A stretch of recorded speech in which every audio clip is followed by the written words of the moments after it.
পড়বেন। ঘুম পড়া মানেই হয়েছে রোজা শুরু। ঘুম পড়া মানেই হলো রোজা শুরু। এখন ঘুম পড়া মানেই হচ্ছে মসজিদের ইমাম সুস্থ আছে, সে যদি রোজা না, আচ্ছা মনে করাই দিন, ভুলে গেলে। এখন কি বলতেছিলাম, রোজা মনে করেন আজকের মাগরিবের সময় খাইছেন, আল্লাহ রোজা দিছে একটু না খাইয়া উপোস থাকার জন্য, তাই না? আল্লাহর রহমতে আমরা ইফতারির সময় এমন লওয়া লই, সারাদিনে যা কাজা কাফারা যা আছে তা খাইয়ে অ্যাডভান্সও খাই, কথা বলেন ঠিক কিনা? এমন অ্যাডভান্স খায় অনেকে ইফতারির পরে আর সন্ধ্যা রাত্রে ভাতই খেতে পারে না, এমন অ্যাডভান্স খাই। মানে রমজান মাস আল্লাহ দিছে যে না খাইয়ে একটু শরীরটাকে কন্ট্রোল কর, কিন্তু রমজান মাসে মাশাআল্লাহ। এখন আগে রোজার প্রেক্ষাপটটা কি ছিল? আগে রোজার প্রেক্ষাপটটা ছিল যে ইফতারির সময় রোজা খুলে খাবার দাবার খাওয়ার পর ঘুম শুরু হয়নি রোজা শুরু, ঘুম শুরু হয়নি রোজা শুরু।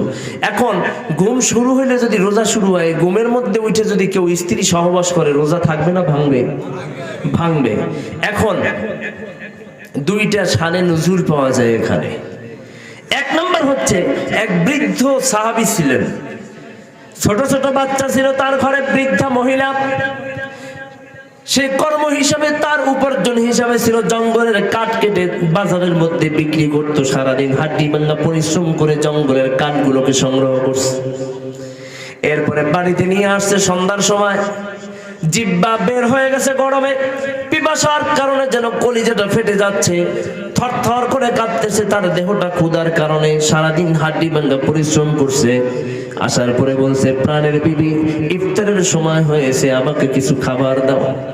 সে হাত পা ধুয়ে যখন প্রস্তুতি নিতেছিলেন ইফতার খাবে, স্ত্রী ইফতার বানাতে গেছে, কিন্তু ক্লান্ত শরীর নিয়ে যখন বসা ছিলেন, স্ত্রী খাবার নিয়ে আসার পরে দেখে তার স্বামী ঘুমায়া গেছে। প্যাস লাগছে। এখন কি হয়েছে? প্রতিবেদন কি হয়েছে? রোজা শুরু হয়ে গেছে। কোনটা? এইটা না সামনেরটা? কারণ ইফতারি টাইম, এই টাইমে যদ্দূর খাইতে পারো, খাওয়ার পরে আবার ঘুম শুরু মানে কি পরের দিন রোজা শুরু। এখন ওই একটার জ্বালায় ক্লান্ত জান বাইরে, এখন আর একটা চাপছে কি চাপে নাই। হঠাৎ যখন খাবার নিয়ে আসলেন, পরিবারের একমাত্র ধারক বাহক, পরিবারের একমাত্র উপার্জনকারী বৃদ্ধা লোক যখন দেখছে ঘুমায়া পড়ছে, এখন স্ত্রীর কলিজাটা ফেটে যাচ্ছে। আমাদের জন্য কত কষ্ট করলো, কত কষ্ট করে কয়েকটা কাঠ উপার্জন করলো, সারাদিন কিছু কাঠ কাটলো, কিন্তু এখন যে সে না খায় ঘুমিয়ে পড়লো, এখন কালকের কি হবে? সে তো কাল পর্যন্ত থাকতে পারবে না। তাই সে দৌড়ে আল্লাহ রাসূলের কাছে গেলেন।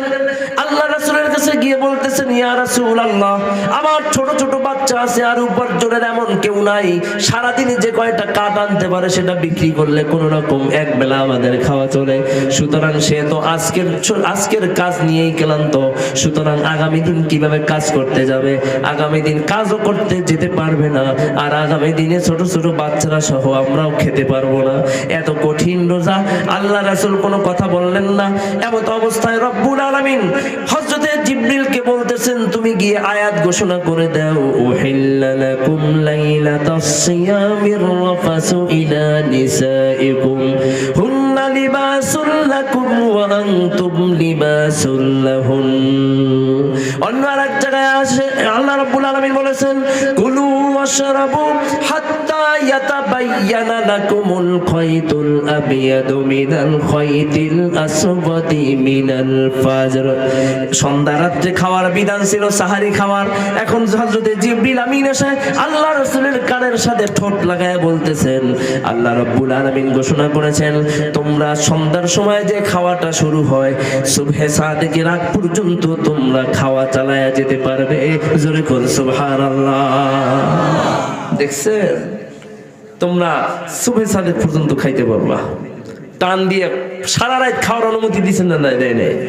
দিছে। এখন হযরতে ওমর সন্ধ্যার সময় একটু ঘুমায় পড়ছে। রোজা শুরু না? আরে কথা কয় না, রোজা শুরু। এখন রাতে মনে করেন স্ত্রীর একটু ধরছে, আর সুন্নাহ হচ্ছে স্ত্রী রাতে যখন স্বামীর কাছে ঘুমাতে যাবে তখন পরিপাটি হয়ে যাবে, চুল আশ্রিয়ে যাবে, সুগন্ধি লাগিয়ে যাবে, দুর্গন্ধ থাকলে সেগুলোকে এড়িয়ে চলবে, স্বামীর শয্যায় যাবে, এটা সুন্নাত। এখন হযরতে ওমরের বউ পাশে ঘুমাইছে।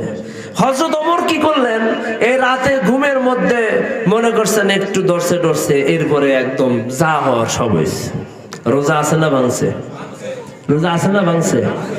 ভাঙছে কে কে? এর পক্ষে যারা যারা আছে এরা একটু দাঁড়ান। রোজা ভাঙছে, স্ত্রী সহবাস করলে রোজা থাকে না ভাঙে? ভাঙে না থাকে? তাহলে ভাঙছে কে কে? এই ফতুয়ার পক্ষে দাঁড়ান তো একটু দেখি, দাঁড়ান, নারায়ে তাকবীর। আপনি এরা কেউ ফতুয়া মানে না, রোজা অবস্থায় স্ত্রী সহবাস করলে রোজা থাকে? তা বলেছেন কেন? যদি রোজা ভাঙে দাঁড়ান না কেন দেখি। এরপরে যারা বসে থাকবে আমি জিজ্ঞেস করবো যে কেমনে রোজা থাকে, এটা একটু দলিল দেন। কই ওই চাচা লাল দাঁড়িয়ালা, আপনি কোন স্ত্রী সহবাস করলে রোজা থাকে কেমনে কোন? সবাই দাঁড়াইছেন, এরা সবাই ভাঙ্গার পক্ষে। এবার সামনে আন, এবার সামনে আন, এবার সামনে আন, এবার সামনে আন, পিছনে জায়গা নাই। এই বসা নিষেধ, সামনে আন, পিছনে জায়গা নাই। মনুরা খালি দাঁড় করাইছি।